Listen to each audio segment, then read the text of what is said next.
Hello, all, and welcome to another episode of the Market Pulse presented by Smart Touch. I am your host, Aaron Fichera, and today I have a special guest with us. I have the Jeff Shore of Shore Consulting. Jeff, I know you're shaking your head. Welcome to the show, my man. Oh, the Jeff Shore. My wife is going to give me all kinds of gruff about that one right there. So, yeah. Well, you're not just a Jeff Shore, it is the Jeff Shore. There, So, there is another Jeff Shore out there. If you Google Jeff Shore, which I admit I've done, if you Google Jeff Shore, there's like this Zen Buddhist guy who named Jeff Shore. So we're in competition for space on Google search. So okay. Well, let's see who reaches Nirvana first. fair enough, fair enough. Well, for those that are familiar in the industry or not, Shore Consulting puts on I mean, they are the apex of new home sales as well as marketing strategists, gurus, consultants, teachers. I got a chance to go to last year's Nashville summit, and this was my first summit, and I was blown away by it. Absolutely blown away. I mean, it was high octane but enjoyable.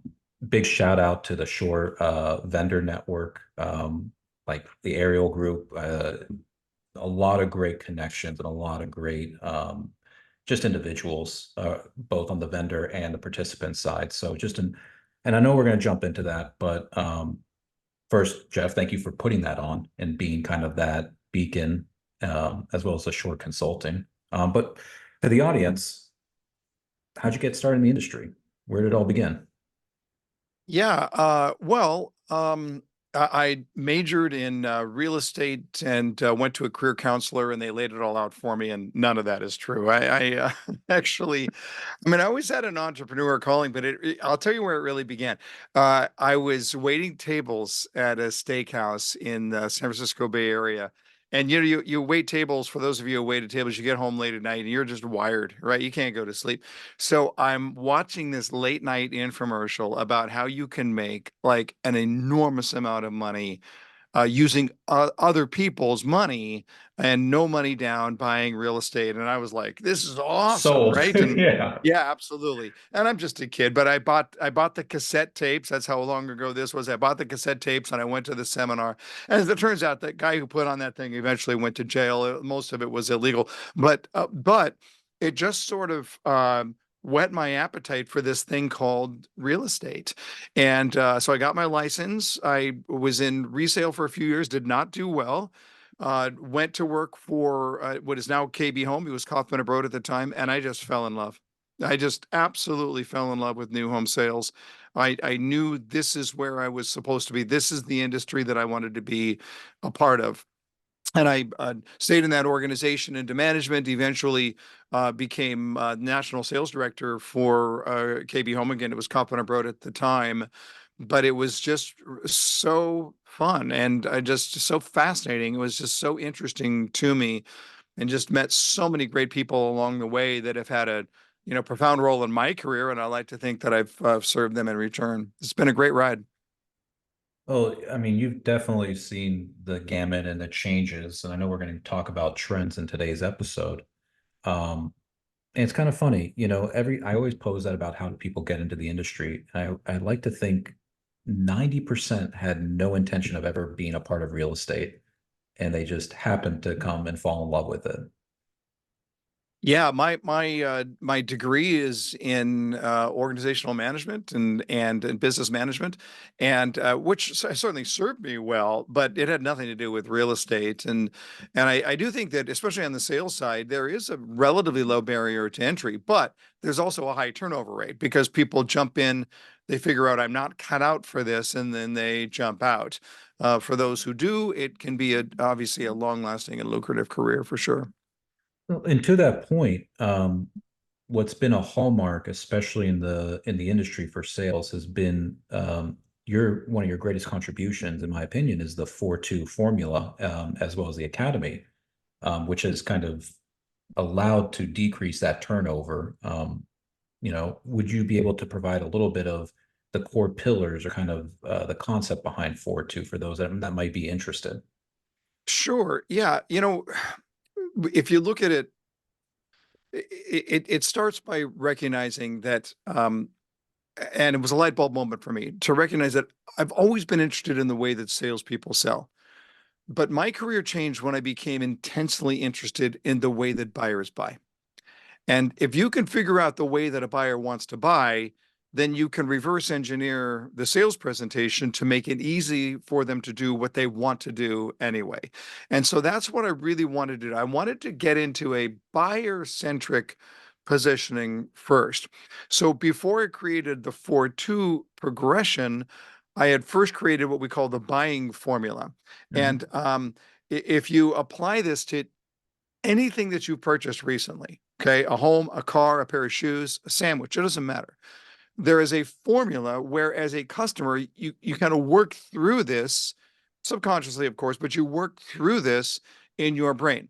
And it suggests that we are going to make decisions to move forward when our current dissatisfaction, that is what's wrong now, the problem that needs to be solved, multiplied by our future promise, that's the vision of what our life is going to look like. So I take current dissatisfaction and future promise, those are motivators. I multiply them together. When those two things are greater than our cost and fear, which are the inhibitors in the formula, then we're going to move forward. Okay. So, Aaron, tell me something that you purchased in the last few years: a bike, a car, a golf club, a bottle of wine, anything at all. I would say we bought a teardrop camper. Okay. A camper. Is that what you said? Yeah. A little teardrop. Very, very cool. Why did you need a camper?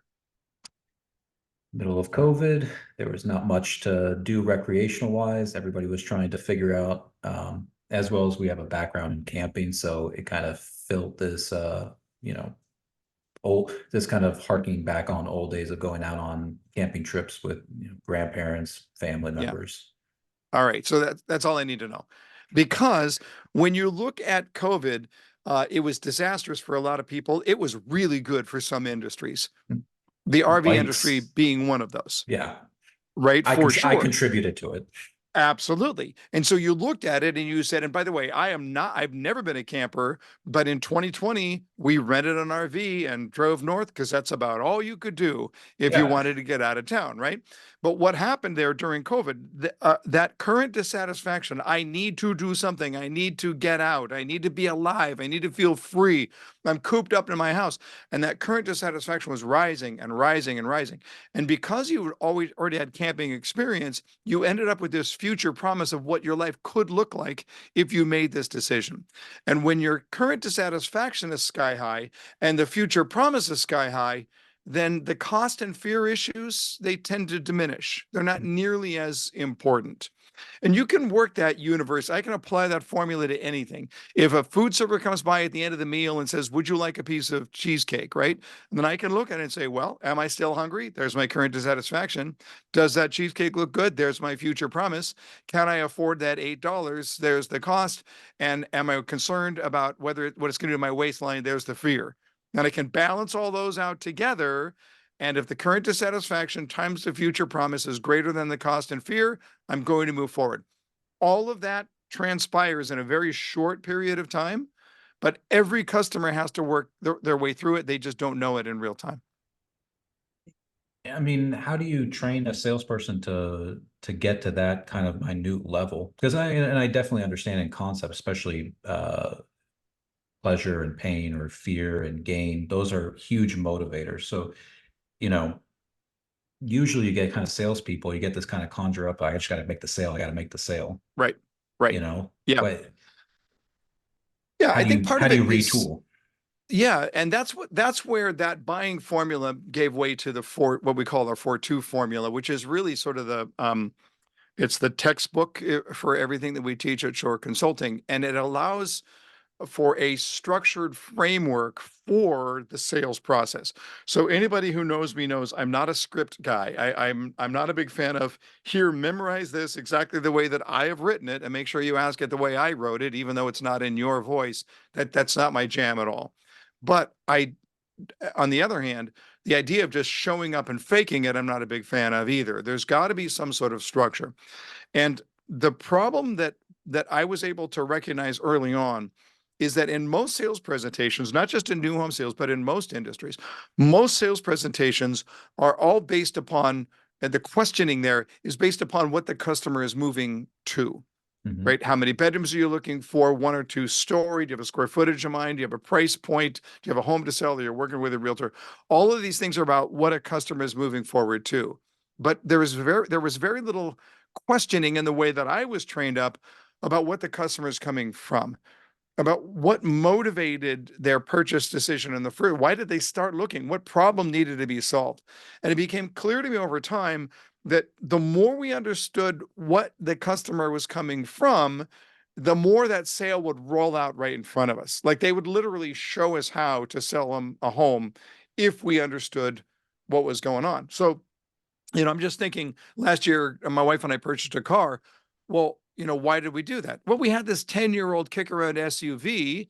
The check engine light comes on. I take it to the mechanic. He says, you got a bad catalytic converter, but that's not the worst of your problem. Your transmission smells funny. And so you can invest a couple of grand to fix the catalytic converter, but your transmission and this history of this particular model doesn't have a great history on it.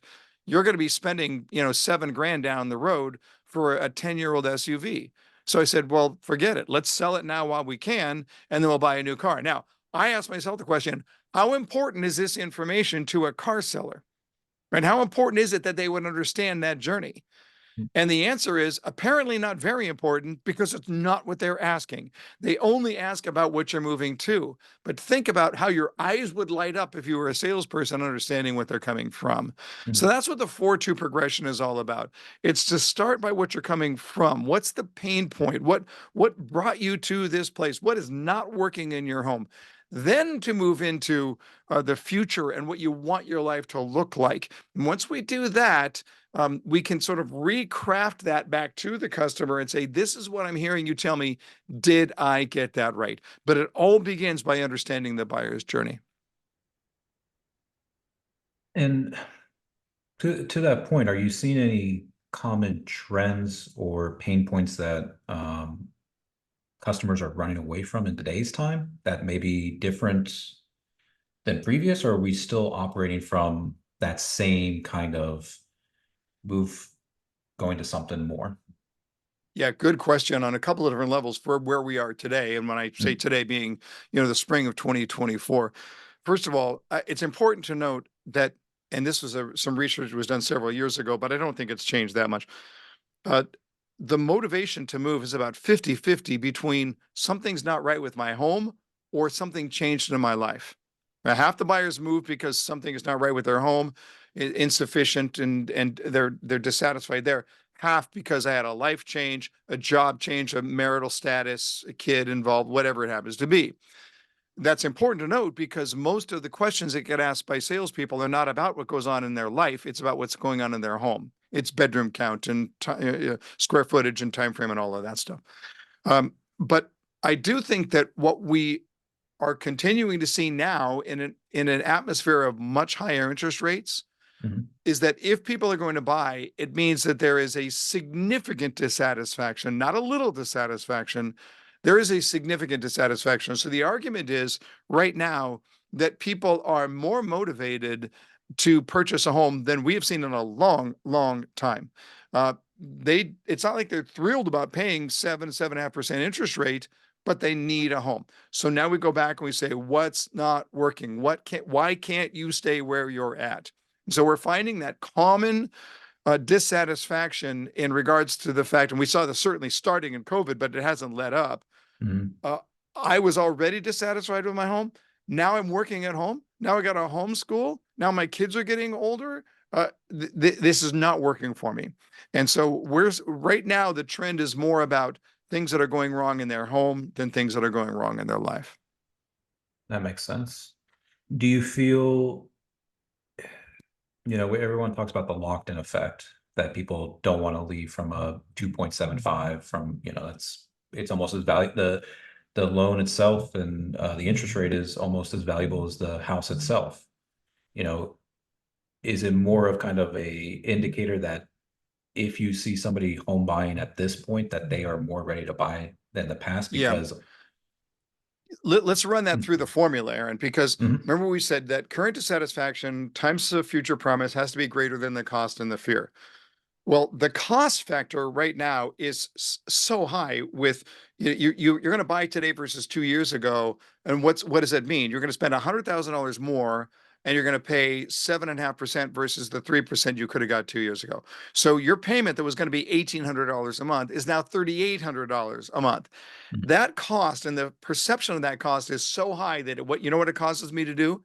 It causes me to put up with a lot of dissatisfaction, right? I'm Yeah. willing to stay in the home for a lot longer period of time, even though it's not working for me, because the cost into my future is so significant. So what that means here is that if they're walking through the door today and they currently own a home, that dissatisfaction, there was a straw somewhere that broke the camel's back. They've gone over the edge. They have to move forward. Now the role of the salesperson is to first understand the source of that dissatisfaction, Mhm. and then to show them a future that is so beautiful that they'd pay 7.5% interest rate for it. Because when the current dissatisfaction is sky high and the future promises sky high, you don't have nearly as much work to do when it comes to lowering the cost and fear. No, it makes sense. And, you know, to that about sales trends, and I want to touch on that here shortly about just the dynamics of the salesperson, in my opinion, is changing.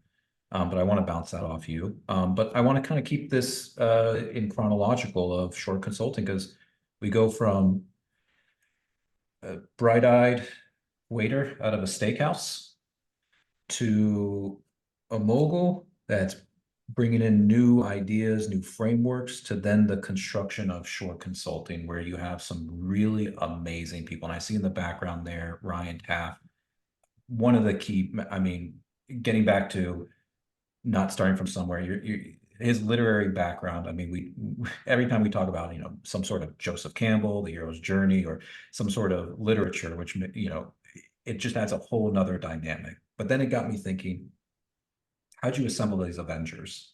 You know, how did this come from solo Jeff to, hey, we've got people living, breathing this type of, you know, ethos?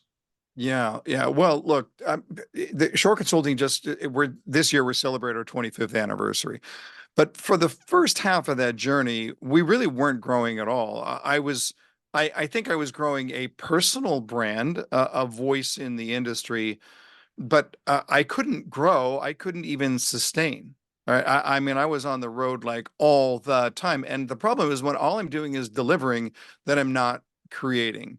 Yeah. And so I had to make that conscious shift at one point to say, I can't do this anymore. It's simply not going to happen. I didn't have the book. Oh, it's not on my shelf right here. It's over on the other set of shelves. I didn't have the book at the time, but there's a book by Dan Sullivan called Who Not How. And part of the problem with entrepreneurs is that when we want to grow, we ask, how am I going to do that? And Dan Sullivan says, no, no, no, wrong question. The question is, who can do that for me? And so when I joined this entrepreneurial program called Strategic Coach, which was started by Dan Sullivan many, many years ago, and I recognized early on in that program that I am incredibly lopsided. Like I do three things really, really well, and everything else I pretty much suck at. Okay.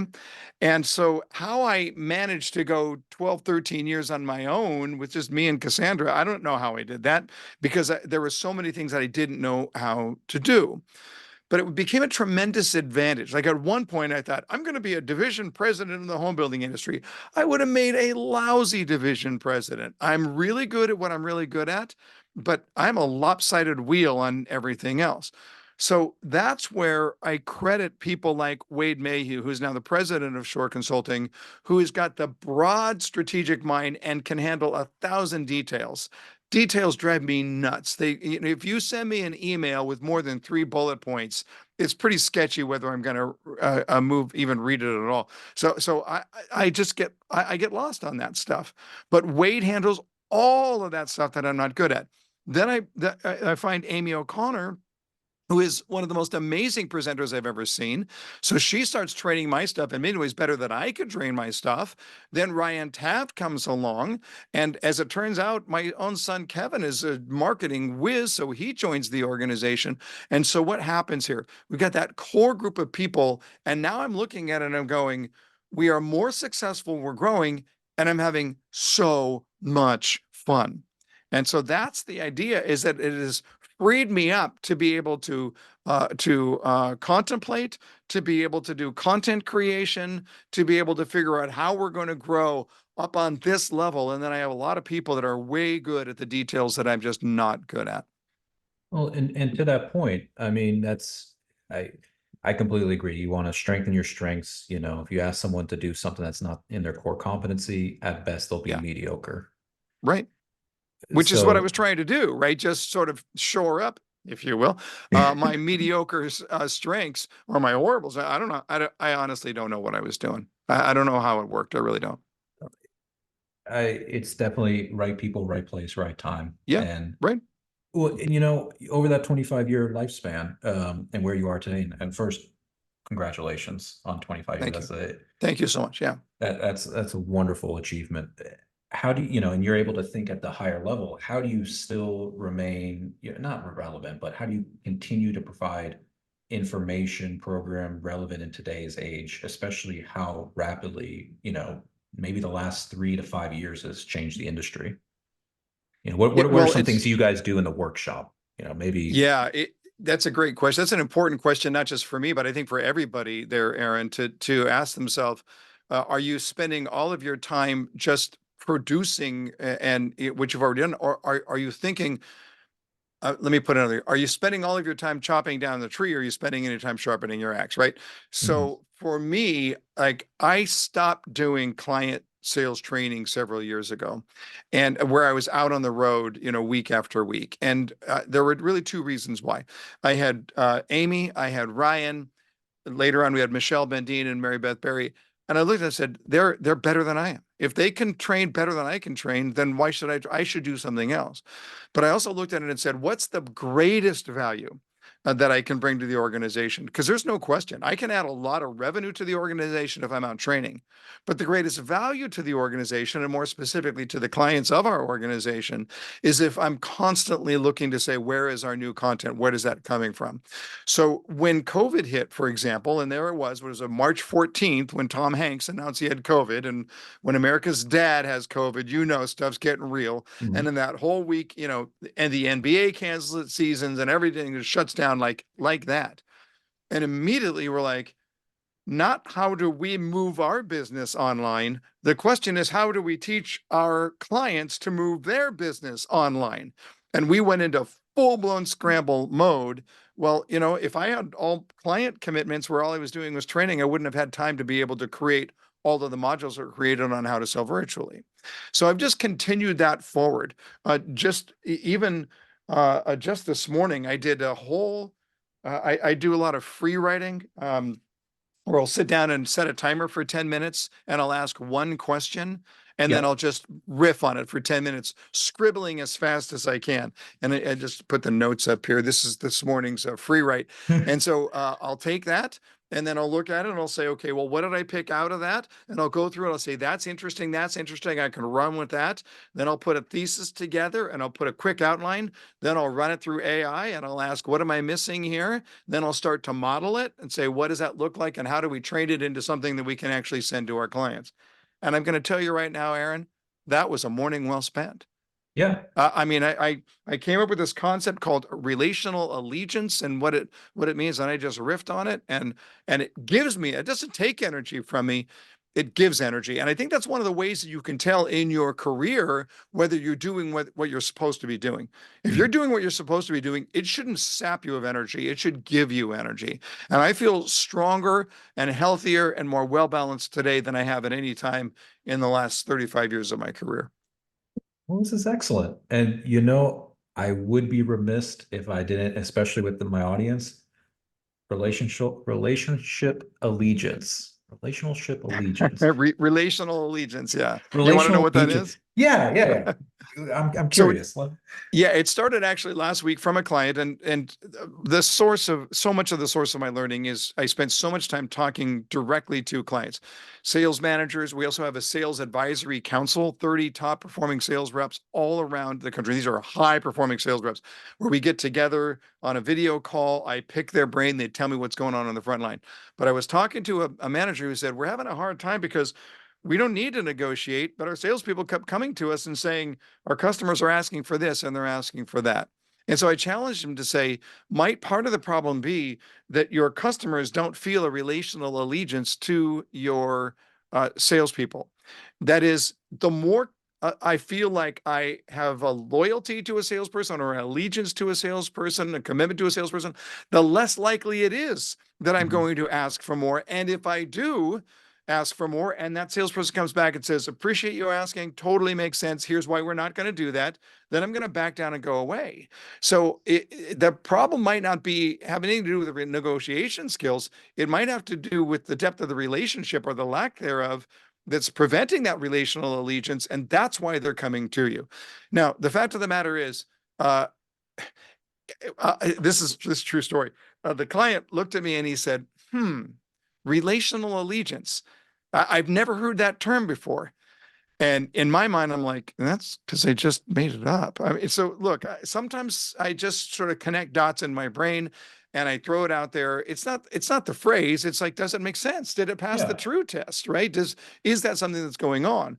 But then as I was looking at it, I said, well, if he's dealing with that, I wonder how other managers are dealing with that. So I took it to my mastermind group, all of sales executives from around the country. And I said, hey, everybody, we're going to play a little game called Is This a Thing?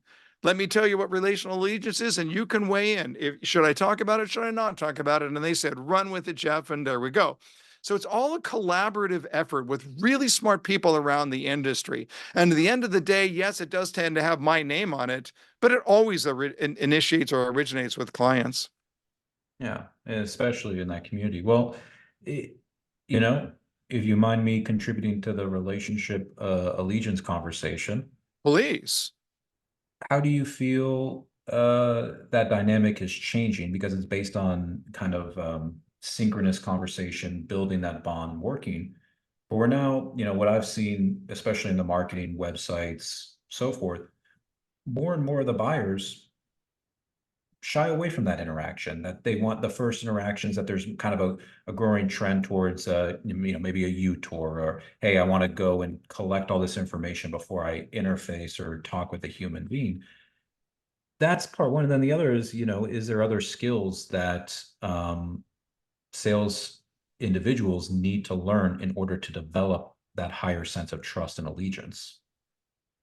So two Okay, pronged. you've been over my shoulder looking at my computer screen today, haven't you? I took Because a snapshot of your thing there and ran it through AI. because I'm going to tell you, Aaron, earlier on today, this is the other thing that I was working on the content side. I'm going to be I'm going to be on a panel at the Builder 100 conference that Zonda is putting on Yeah. in Southern California. And the conference or the panel that I'm on is about the future of the sales office. And so as there was Matt Church wrote a book called Thought Leaders years ago that I have followed faithfully, and he talks about the concept of becoming a futurist. How do you become a futurist? How do you look into the future? And there's a series of steps that you go through, and it's certainly identifying, well, what's the problem? What are we dealing with right now? And what are the trends? And what would Steve Jobs have said about this? Well, how would Richard Branson approach this issue? And one of the things that I looked at relative to what you're talking about here is that the customer is radically confused right now, the home buying customer, because Mhm. on the one hand, they may not dig the idea of walking into a converted garage that's now a sales office and talking to a pushy salesperson, which, by the way, I don't think most salespeople in our industry are pushy. So on the one hand, they may not dig that. On the other hand, uh, the whole idea of using a self-guided tour with the padlock where you punch in a code, that's all foreign to them. In some cases, it's not particularly simple. So they're caught over there, but the research says they definitely want to talk to somebody, But the research also says they're afraid to talk to people.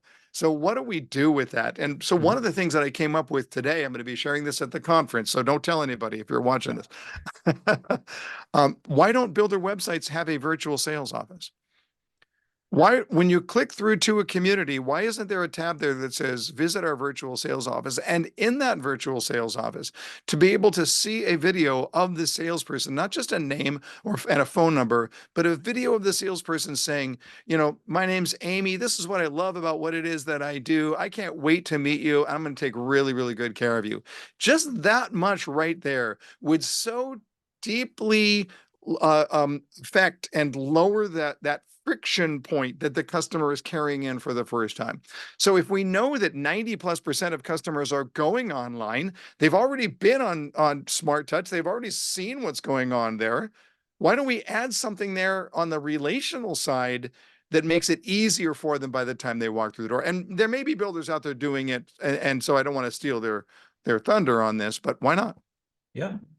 On the websites that we get the pleasure and opportunity to work on, I mean, we've talked about virtual model parks but a virtual sales office. Yeah, why not? Why Yeah, not? I love it. Well, I mean, to that point, as we're redefining the sales individuals and those that are looking to kind of take it to the next level, I do want to give some time to talk about the Shore Summit. We got one coming up here in July. This year it's going to be in Nashville. Yeah. What's to expect? Well, the summit, as you know, it's quite a it's quite an ordeal. We've come a long way with the summit. The first summit was way back in, I don't know, the early 2000s. 55 people in a small conference room at a casino in Las Vegas, and 30 of them were from the same builder, Ryland Homes. It was just a one-day affair, but the summit early on was designed to really be about content. I had a lot of content that I wanted to share, but it really evolved into being much more about relationships. And that has continued more and more and more. It's the relationships that people have when they meet their peers from around the world, literally at the summit. It's the relationships they form with our builder service roundtable partners like Smart Touch.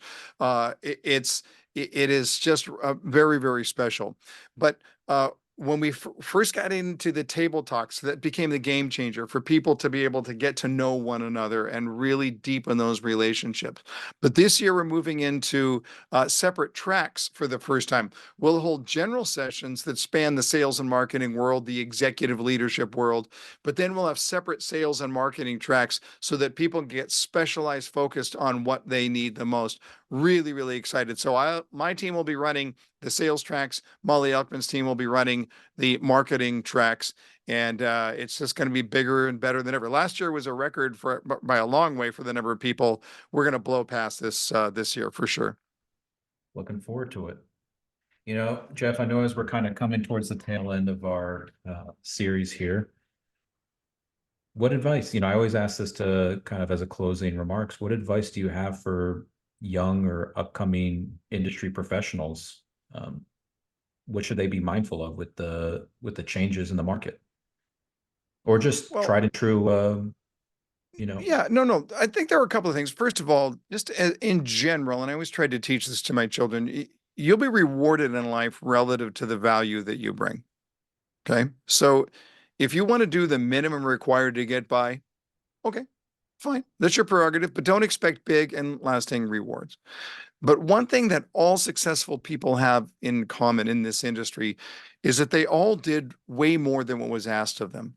They raised their hand to volunteer. They studied harder to learn more, even outside their core discipline, and that boosted their career. The fact is that winners do those things that others just do not want to do.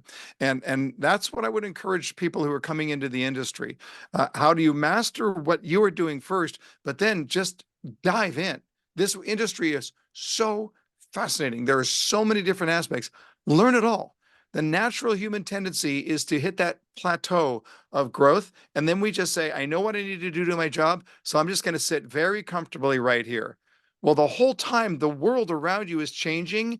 And the net effect is it's driving your growth mhm. curve back down. Unless you are doing something to constantly push it back up, you're going to, at best, stagnate, at worst, get left behind. but to the victor go the spoils. And in this case, your best career is when you are doing way more than you're asked to do. Yeah, I completely agree. I mean, see, you can't climb the ladder of success with your hands in your pocket. Yeah, It's that's a gonna have great way to put it. Yeah. it's gonna have to require work. Yeah. Um, well, Jeff, if someone was interested in learning and taking it to the next level or joining the summit, for those that are listening, what would they need to do next, or where would you kind of point them towards? Yeah, all things jeffshore.com. So, you can certainly find all of our online courses. You can learn more about our training, our new Builder 365 podcast that we're launching here very, very soon. And then certainly how you can get tickets to the summit in Nashville. We'd love to see you there. Excellent. Well, Jeff, I thank you again for sharing, and I cannot wait for kind of your upcoming new content and the summit coming up here in July. As always, thank you. Thank you, Aaron. It was a lot of fun. And for those that are listening, thank you again for spending the time, and we look forward to seeing you next time on the Market Pulse. Have a great day.